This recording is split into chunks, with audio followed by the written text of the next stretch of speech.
Hey everyone, and welcome back to our channel for episode 27. Last time, things got pretty intense with the allergy scare, and let me tell you, the fallout is just beginning. Get ready, because today is an emotional roller coaster. The episode kicks off right where we left off, with the two mothers-in-law, let's call them Mrs. Chen and Mrs. Wang, in a full-blown argument. The air is thick with tension and blame. Mrs. Chen is furious, her voice sharp with fear and anger. She is pointing fingers, accusing Mrs. Wen of being careless, of almost hurting Xiaoling and the babies. How could you be so reckless? Did you even think about what could have happened? She yells, her face flushed. Mrs. Wen isn't backing down. She is defensive, hurt, and maybe a little guilty. It was an accident. I would never intentionally harm my own grandchildren. You think I wanted this to happen? She retorts, her voice trembling. The argument escalates quickly. It is no longer just about the peanuts. It is about everything: different parenting philosophy, old rivalries, and the stress of the impending arrival. They rage, dredging up old grievances, each word a jab at the other. This is just like you, always thinking you know best. One says, and you're always so controlling, treating Xiaoling like she's a child. The other fires back. It is a storm of accusations, and poor Xiaoling is caught right in the middle, trying to play peacemaker. She is begging them to stop, her voice barely a whisper against their shouting. Please stop fighting. It is not helping anyone. But they rage, so caught up in their anger, they barely hear her. Just as the fight reaches its peak, something happens that changes everything. Xiaoling, who has been looking increasingly pale and exhausted, suddenly sways. Her face goes white, her eyes roll back, and she collapses. She just faints, right there on the floor. The shouting stops instantly. The silence that follows is deafening, broken. Only by the thud of her fall, for a split second, both mothers just freeze, their faces a mask of pure shock and horror. The anger, the pride, the argument, it all vanishes in an instant. Then, pure instinct takes over. Mrs. Chen and Mrs. Wen rush to Xiaoling's side simultaneously. All the hostility between them is gone, replaced by a shared, primal fear for Xiaoling and the babies. Xiaoling, Xiaoling, can you hear me? Mrs. Chen cries out, gently shaking her shoulder. Mrs. Wang is already on the phone with the doctor, her voice frantic but clear. My daughter-in-law fainted. She is pregnant with twins. They work together seamlessly, one checking her pulse, the other getting the pillow, their movements perfectly synchronized without a single word exchanged.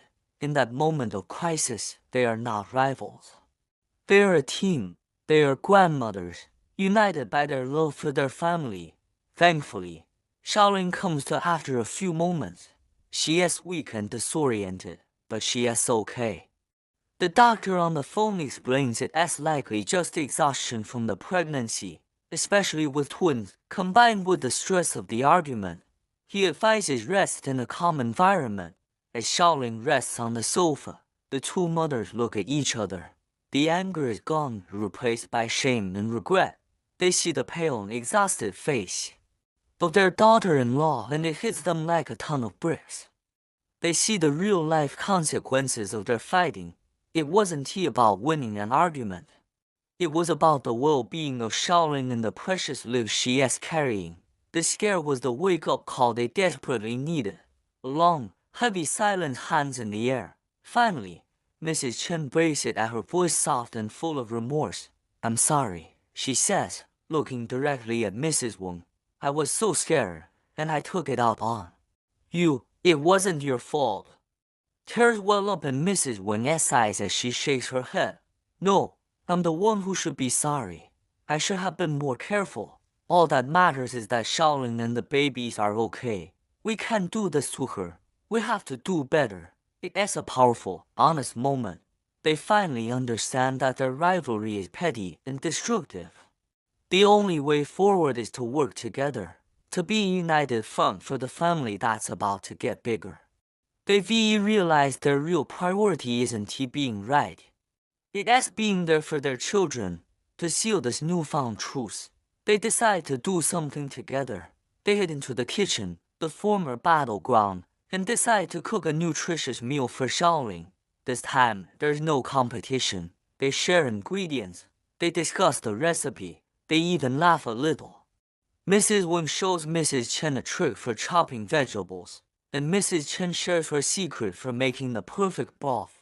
They are not just cooking a meal. They are building their relationship, ingredient by ingredient. It's a quiet, beautiful scene of reconciliation. As they work side by side, you can feel the warmth returning to the home. The kitchen, once a place of conflict, is now filled with the gentle sounds of cooperation and the aroma of healing. Later, they bring the food to Xiaoling, who is resting. They sit with her, one on each side, fussing over her, making sure she's comfortable. They talk, not as adversaries, but as a family. They apologize to Xiaoling for putting her through so much stress. Xiaoling, seeing her two mothers finally getting along, smiles, a genuine, happy smile. She reaches out and takes both of their hands. "This is all I ever wanted," she says, her voice filled with emotion, "for us to be a family." In that moment, holding hands, the three women share a profound emotional bond. It is a truly touching scene, a promise of a new, more peaceful beginning. They finally become the support system that Xiaoling needs and deserves. Everything seems perfect. The conflict is resolved. The family is united, and a sense of peace has settled over the house. Xiaoling is sipping her soup, looking happy and content. The two grandmothers are watching her with adoring eyes, dreaming of the future. The atmosphere is calm and hopeful, and just when you think you can finally relax and enjoy the happy ending, Xiaoling's eyes suddenly go wide. She gasps, a sharp intake of breath. She looks down, and then back at her mothers-in-law, a look of shock and panic on her face. A small puddle begins to form on the sofa beneath her. She clutches her belly and says the one thing that will throw everything into chaos all over again: "My water just broke." And that's where the episode ends. A massive cliffhanger. The babies are coming, and they're coming now. What a whirlwind! From a huge fight to a medical scare to a heartfelt reconciliation. And now, labor. They just made peace, and now they're about to face their biggest challenge yet. Will they be able to handle the pressure? Let me know your predictions for the next episode in the comments below. Thanks so much for watching. Don't forget to like and subscribe, and I'll see you next time.